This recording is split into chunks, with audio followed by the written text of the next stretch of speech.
के नाम पर कोई कंप्रोमाइज नहीं करता। मुझे ये बात इसलिए कहनी पड़ी कि कुछ लोगों को ये तकलीफ भी हो जाती है और डर जाते हैं। लब्बैक का नारा लगता है तो सहम जाते हैं। प्रशासन की निगाहें हमारी तरफ होंगी, लोगों को ऐसा लगने लगेगा कि ये कौन सी जमात आ गई, ये पड़ोस मुल्क का नारा है। नहीं मेरे अजीजों, मेरे मुस्तफ़ा किसी पाकिस्तान के ही नहीं हैं। नबी करीम सल्लल्लाहु ताला अलैहि वसल्लम का नाम पूरी कायनात के लिए आबरू है। आबरूए मासना में मुस्तफ़ा, मेरे रसूल पाक सल्लल्लाहु अलैहि वसल्लम के मुताल्लिक इकबाल ये कहता है, हम सब की इज्जत और आबरू मुस्तफ़ा के नाम से वाबस्ता। डर और खौफ के साथ हुजूर की बात करने में कभी इस तरह झिझकना नहीं चाहिए। बरेली के इमाम आला हज़रत हाज़िर बरेलवी क्या फरमाते हैं, सुनो, खौफ ना रख रज़ा जरा, तू तो है अब्दे मुस्तफ़ा। खौफ ना रख रज़ा जरा, तू तो है अब्दे मुस्तफ़ा। तेरे लिए अमान है, तेरे लिए अमान है। यहाँ पर जिन लोगों को ऐसा लगता हो, मैं उत्तर प्रदेश में एक प्रोग्राम में था और उसके बाद दूसरे चंद दिनों के बाद एक आलिम दीन थे, मौलाना साहब से आए, कहा कि हजरत आपके जलसे में बैठा था, आस पड़ोस में बैठने वाले तवज्जो से सुन लीजिए, आपके साथ फोटो में आ जाते हैं तो दूसरे दिन से हमारे लिए भी तहकीकात शुरू हो जाती है।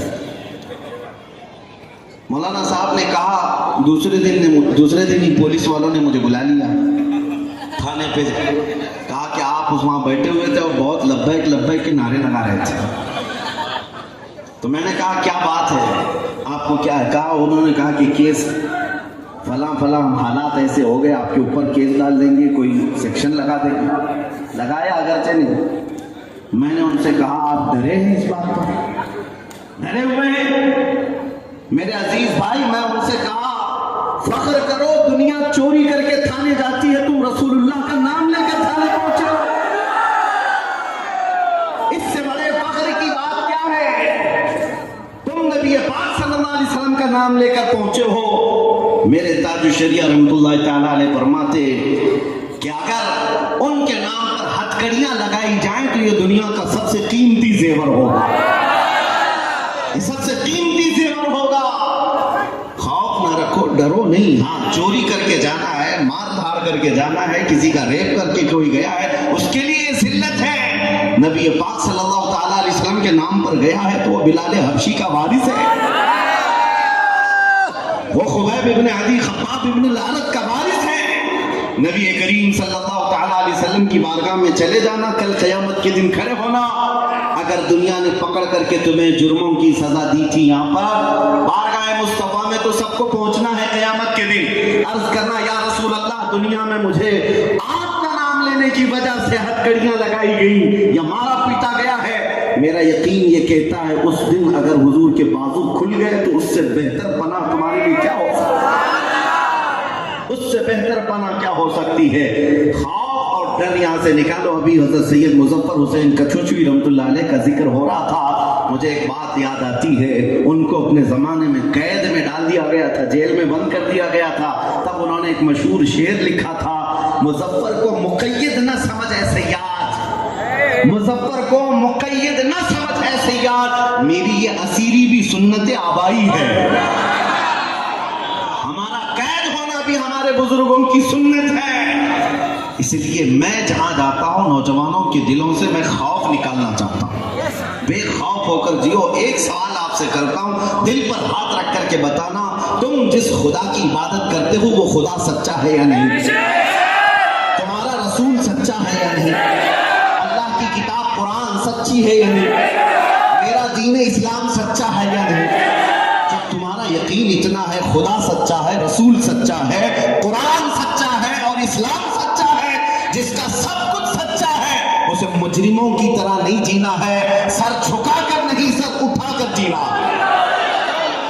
डरे वो जिसकी वाबस्तगी किसी मुजरिम कौम से है। तुम्हारा ताल्लुक मुजरिम कौम से नहीं। आज हमारे अंदर डर किस लिए आया है पता है? ये दज्जाली मीडिया, जो ठगी मीडिया है, इनको सुन करके ये रोज सुबह से शाम तक 100 मरतबा आतंकवादी की तस्वीर जो पढ़ते रहते हैं और दाढ़ी वाले, टोपी वाले सबको दिखा कर खौफ डालना चाहते हैं तुम्हारे दिलों में, और तुम ये महसूस करने लग जाओ कि कहीं ऐसा तो नहीं है जितने बोल रहे हैं ऐसे तो नहीं है हमारी जमात में। इनके भौंकने से कोई शेर जो है कुत्ता नहीं बनता। एक बात याद रखो, तुम्हारी निस्बत मुस्तफा करीम सल्लल्लाहु ताला अलैहि वसल्लम से है, उनकी तरफ तवज्जो न करना। मैं एक बात आपसे पूछता हूँ, अकल का इस्तेमाल करो मेरे अजीज, अकल का इस्तेमाल करो। इस मुल्क में हमारी तादाद 14% जो कानूनी एतबार से, ऑफिशियल एतबार से बताई जाती है, कितनी? 14%। और फिर इनके हालात के लिए जो सचर कमेटी, श्री कृष्णा रिपोर्ट, ये सब जो जजेस हैं, इनको लगा करके 5-5, 10-10 साल सर्वे करवाया गया, मुसलमानों के हालात क्या है। उन्होंने रिपोर्ट में लिखा है कि मुसलमानों के हालात दलित समाज से भी ज्यादा गए गुजरे, ये बहुत बैकवर्ड है।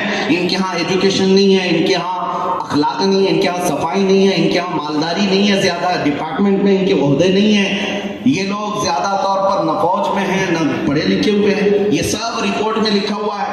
मैं कहता हूँ तुम्हारी रिपोर्ट ये कहती ये सब बिखरी हुई कौम है, टूटी हुई कौम है, और फिर उसके बाद हम तादाद में बहुत कम हैं, ये बात तो मानते हैं, लेकिन 24 घंटे मीडिया में हम क्यों हैं?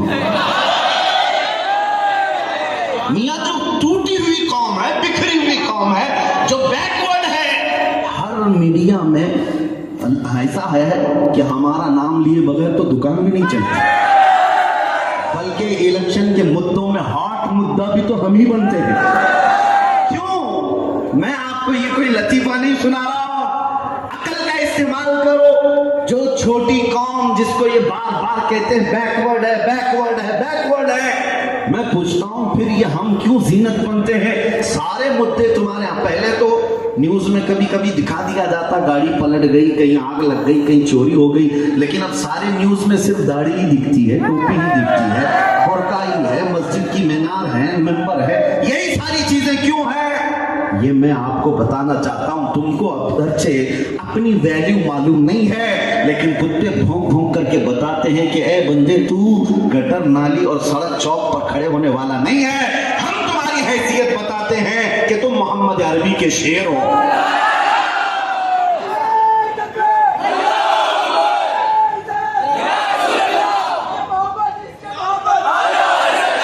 सब कुछ हमारा लुट जाने के बाद भी आज हम ही निशाने पर हैं। ये सिर्फ हमारे मुल्क की बात नहीं, वक्त की सुपर पावर ताकतें भी सिर्फ दाढ़ी वालों को ही टारगेट कर रही हैं। क्यों? किस लिए? हम सबके निशाने पर हैं। बिखरी हुई कौम, टूटी हुई कौम, हमारा कोई ढंग का कायद नहीं मिलता, सब क़यादत खत्म हो गई, सियासत खत्म हो गई, हुकूमत खत्म हो गई, फिर भी क्यों निशाने पर है? इसको इकबाल से अगर सुनना हो तो 100 साल पहले इकबाल ने कहा था, कुछ बात तो है कि मिटती नहीं हस्ती हमारी, कुछ बात तो है कि मिटती नहीं हस्ती हमारी। सदियों रहा है दुश्मन दौरे ज़मां हमारा, तौहीद की अमानत सीनों में है हमारे, आसान नहीं मिटाना नामो निशा हमारा। यूनानो, मिस्र और रोमा सब मिट गए जहां से, बाकी मगर है अब तक नामो निशा हमारा। ये है कोई तो ताकत जो तुम्हारे सीने में मौजूद है, ये तुम्हें बार बार एहसास दिला रहे अभी तुम मरे नहीं हो, अभी तुम जिंदा हो। अगर मरी हुई कौम होती तो तुम मुद्दा कभी नहीं बनती।